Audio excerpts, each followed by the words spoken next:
ये आकाशवाणी है। प्रस्तुत है कार्यक्रम सुर्खियों में। इसके अंतर्गत आज सुनिए इलेक्ट्रिक मोबिलिटी को प्रोत्साहन देने के लिए सरकार के प्रयासों पर चर्चा। इसमें भाग ले रहे हैं वरिष्ठ पत्रकार पंकज डोभाल और आकाशवाणी संवाददाता कमल कुमार प्रजापति। बीते सालों में देश में इलेक्ट्रिक मोबिलिटी को बढ़ावा देने के लिए सरकार द्वारा कई पहल की गई हैं। हमने देखा कि रिसर्च और डेवलपमेंट को बढ़ावा देने के लिए कई कदम उठाए गए हैं। व्यापक स्तर पर इस दिशा में काम हो रहा है। लोग बिजली से चलने वाले वाहनों को खरीदें, इस संबंध में कई इंसेंटिव दिए गए हैं, चाहे वो करों में छूट हो या और कई तरह की योजनाएं हो। इसी तरह से मैन्युफैक्चरिंग इंफ्रास्ट्रक्चर को बढ़ावा देने के लिए व्यापक स्तर पर काम किया जा रहा है। तो पंकज जी, सबसे पहले हम आपसे यही समझना चाहेंगे कि देश में जो इलेक्ट्रिक मोबिलिटी है उसको बढ़ावा देने के लिए जो कदम उठाए गए हैं और लक्ष्य तय किया गया है कि 2030 तक सड़कों पर लगभग 33% तक ऐसे वाहन चलें जो इलेक्ट्रिसिटी से चलते हों। तो सरकार और ऑटोमोबाइल कंपनियां इन दोनों स्तरों पर इस दिशा में जो कदम उठाए जा रहे हैं उस पर आपकी पहली टिप्पणी। सरकार ने काफी समय से बात बोली है कि उनको क्लीन और सस्टेनेबल मोबिलिटी की तरफ जाना है। एक तो अगर आप देखेंगे, प्रदूषण हमारे सारे शहरों में बहुत रिकरिंग प्रॉब्लम है। हेल्थ प्रॉब्लम्स होती है प्रदूषण से, और जिसकी वजह से लोगों की हेल्थ पे फर्क पड़ता है और बहुत सारी बीमारियां होती हैं। तो सरकार ने पहले ही बोला कि शहरों की हवाएं साफ करनी है और हमें प्रदूषण कम करना है। सरकार ये भी चाहती है कि हमारा बहुत ज्यादा गवर्नमेंट का जो इम्पोर्ट बिल है फ्यूल की तरफ बहुत जाता है और उसकी वजह से बहुत फॉरेन करेंसी हमारी बाहर जाती है। गवर्नमेंट ऑल्सो वांट्स कि ये हमारा फ्यूल बिल कंट्रोल हो। दोनों चीजों को ध्यान में रखते हुए सरकार ने ये कदम उठाया था पहले से कि हमें बढ़ावा देना है ग्रीन मोबिलिटी को, इलेक्ट्रिक व्हीकल्स को, जिसके तहत आप देख रहे हैं कि अभी एक्शन हो रहे हैं कि बहुत सारी स्टेट गवर्नमेंट्स ने भी अपनी तरफ से बहुत सारे बेनिफिट्स दिए हैं। कहीं पे रजिस्ट्रेशन टैक्स नहीं है, कहीं पर रोड टैक्स में छूट मिल रही है, प्लस सरकार अपनी तरफ से भी और छूटें दे रही है कि जब आप खरीदें कोई भी इलेक्ट्रिक व्हीकल उसमें आपको अलग से रियायत मिले। जी, निश्चित तौर पर आपने दो बड़े महत्वपूर्ण पहलू चर्चा में रखे कि एक तो पर्यावरण की दृष्टि से ये इलेक्ट्रिक व्हीकल बहुत लाभदायक हैं, इस दिशा में सरकार काम कर रही है, और दूसरा अर्थव्यवस्था की दृष्टि से भी हमारे लिए ये आगे चलकर फायदेमंद साबित होंगे। लेकिन जो तीसरा सरकार का जो सोचना है वो ये है कि आत्मनिर्भर भारत मिशन जो शुरू किया गया था प्रधानमंत्री द्वारा, उसको भी बढ़ावा देने में ये इलेक्ट्रिक मोबिलिटी का पूरा क्षेत्र एक बड़ा अहम क्षेत्र साबित हो सकता है। और इस संबंध में हमने देखा कि बीते समय में कुछ कदम भी उठाए गए, चाहे वो इलेक्ट्रिक व्हीकल्स के प्रोडक्शन को बढ़ावा देने के लिए योजनाएं हो या फिर देश में बैटरी के उत्पादन को लेकर कुछ निर्णय लिए गए हों। तो जो आत्मनिर्भर भारत मिशन है, उस मिशन को कैसे ये इनिशिएटिव्स इलेक्ट्रिक मोबिलिटी के बढ़ावा देंगे?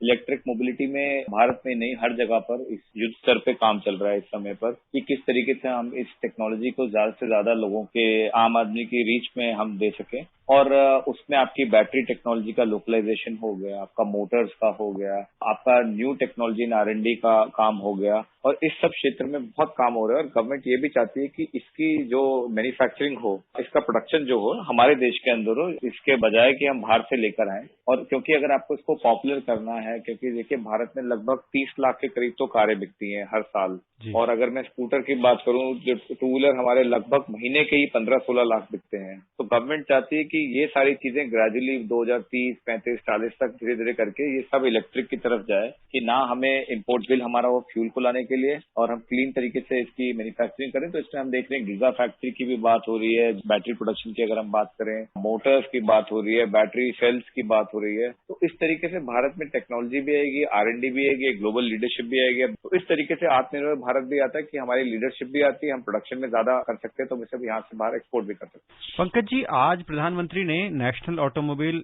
स्क्रैपेज पॉलिसी जारी की। इलेक्ट्रिक मोबिलिटी को लेकर इस स्क्रैपेज पॉलिसी से कितना लाभ होगा?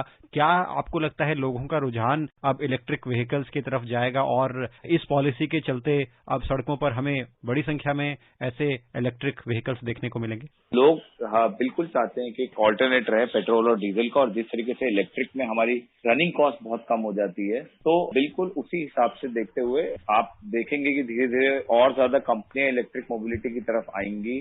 और इनके दाम भी कम होंगे, जैसे जैसे बैटरी की एक्विजिशन कॉस्ट कम होती है तो और ज्यादा लोग इसकी तरफ बढ़ेंगे। कंपनियां भी देख रही हैं क्योंकि बैटरी की कॉस्ट में एक इम्पेडिमेंट पड़ता है इलेक्ट्रिक व्हीकल की कॉस्ट में, तो कंपनियां अलग अलग मोड्स पे काम कर रही है, मॉडल्स पे काम कर रही है। जैसे कि कई में आपको बैटरी खरीदनी नहीं होगी, आप बैटरी लीज कर सकते हैं। और ये होता है कि लोगों को डर रहता है कि भाई इलेक्ट्रिक कार चलाऊंगा तो जैसे कहते हैं रेंज एंग्जाइटी, कितनी दूर तक चलेगी और आगे जाके रुक भी सकती है अगर चार्ज ना कर पाऊं, चार्ज करने में 2-2.5 घंटे लगते हैं। तो बैटरी स्वैपिंग के मॉडल्स आ रहे हैं। आप गए, आपने अपनी बैटरी पुरानी निकाली जो लेस चार्ज है और आपने नई बैटरी ली जो कि चार्ज है, और आपने रिमाइंडर का पैसा दे दिया। तो बैटरी लीजिंग, बैटरी स्वैपिंग, ये सब चीजों की भी बात चल रही है। खास करके टू व्हीलर्स में ये बहुत ही बड़ा कदम होगा, क्योंकि अगर उनमें बैटरी का साइज छोटा होता है, वो इजीली निकाली जा सकती है, लगाई जा सकती है। तो बैटरी लीजिंग, बैटरी स्वैपिंग, इस टाइप के मॉडल्स की भी बात हो रही है। आपने देखा है किस तरीके से पब्लिक ट्रांसपोर्ट की फ्लीट को भी गवर्नमेंट चाहती है कि धीरे धीरे करके हम सीएनजी के बाद इसको हम इलेक्ट्रिक सप्लाईज की तरफ ले जाएं। उसमें चार्जिंग का इंफ्रास्ट्रक्चर इनफैक्ट थोड़ा इजी रहता है, क्योंकि जहां पे उनके डिपोज हैं, उनके स्टेशन हैं,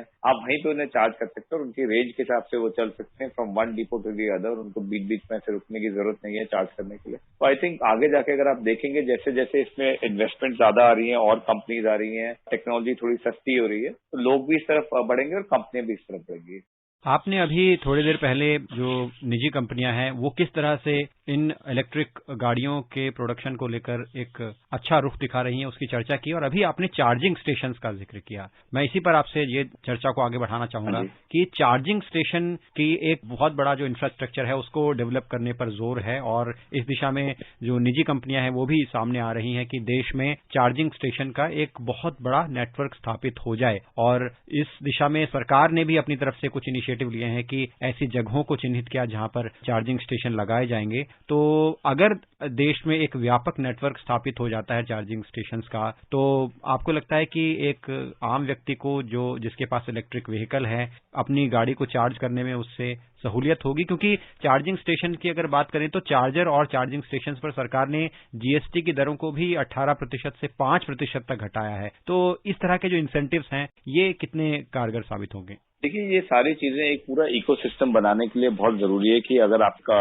कंपनीज को भी आपको कंफर्ट देना है कि वो इसमें इन्वेस्टमेंट करे, और आम नागरिक को भी आपको एक कंफर्ट देना है कि भैया आप लेंगे तो ऐसा नहीं कि आपके चार्जर ढूंढते रहेंगे या चार्जिंग की प्रॉब्लम्स हैं। तो गवर्नमेंट चाह रही है कि इस तरीके से पूरा एक इकोसिस्टम बने कि कुछ लोग आए जो कि चार्जिंग इंफ्रास्ट्रक्चर में लगाने आए, कुछ लोग आए जो कि बैटरीज बना रहे हैं, कुछ लोग हैं जो कि व्हीकल्स बना रहे हैं, जिससे कि जब कस्टमर इसको खरीदे तो उसको इतना कंफर्ट रहे कि हाँ भाई मैं इसे चार्ज कर सकता हूँ। जैसे कि कुछ जो पहले कदम उठाए गए हैं बहुत अच्छे उठाए गए हैं। सरकार ने दिखाया कि वो इसमें सीरियस भी है और it is walking the talk, की वो चाहती भी है ऐसा और उसके लिए इंसेंटिव भी दे रही है। बट इसके अलावा अभी भी बहुत सारी चीजें जो कि जरूरत है, क्योंकि अधिकतर लोग अपने घरों के आगे अपने व्हीकल्स पार्क नहीं करते हैं। कारें तो बिल्कुल नहीं करते हैं, टू व्हीलर्स भी नहीं करते हैं। मल्टी स्टोरी बिल्डिंग्स में आप रह रहे हो तो आप कोई किसी का घर ऊपर है उसको नीचे लाना है, तो उसका जब वो चार्जिंग करेगा तो उसकी मीटरिंग कैसे होगी, उसके चार्जिंग जहां पर वो खड़ा करते हैं वहां तक की चार्जिंग का इंफ्रास्ट्रक्चर कैसे पहुंचेगा। तो इसके लिए हमें बहुत सारा सपोर्ट चाहिए स्टेट इलेक्ट्रिसिटी बोर्ड्स का भी, कि वो भी इस चीज की सहूलियत दें कि इन चीजों को ईजी बनाए लोगों के लिए। तो अभी उसमें बहुत सारा काम बाकी है, बट शुरुआत बहुत अच्छी है। पंकज जी,